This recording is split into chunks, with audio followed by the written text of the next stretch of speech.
হাওরে বোরো ধান কাটার মৌসুমে নেমে এলো মর্মান্তিক বিপর্যয়। আকস্মিক বজ্রপাতে সুনামগঞ্জের 4টি উপজেলায় 5 কৃষকের মৃত্যু হয়েছে। কৃষকদের সোনালী ফসল ঘরে তোলার আনন্দ মুহূর্তেই পরিণত হয়েছে শোকের মাতমে। শনিবার দুপুরে হঠাৎ আকাশ কালো করে শুরু হয় কালবৈশাখী ঝড় ও ভারী বৃষ্টি। সে সময় ধান কাটায় ব্যস্ত ছিলেন কৃষকরা। মুহূর্তেই তীব্র বজ্রপাত আঘাত হানে মাঠে। এতে তাহিরপুর, জামালগঞ্জ, ধর্মপাশা ও দিরাই উপজেলার পাগনার, মাটিয়ান, টগার ও বরামহাওরে ঘটে হৃদয় বিদারক ঘটনা। স্থানীয়রা জানান, বজ্রপাত এতটাই ভয়াবহ ছিল যে অনেকেই কিছু বুঝে ওঠার আগেই ঘটনাস্থলেই প্রাণ হারান তারা।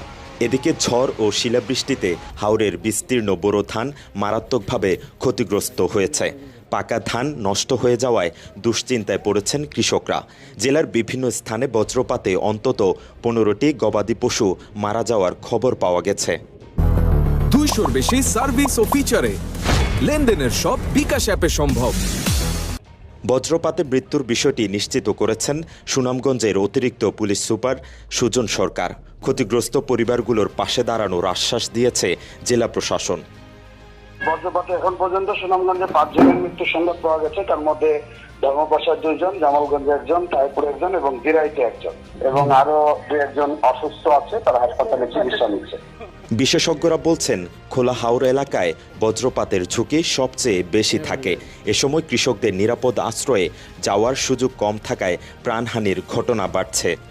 আগাম সতর্কতা ও সচেতনতাই কমাতে পারে এমন প্রাণহানি।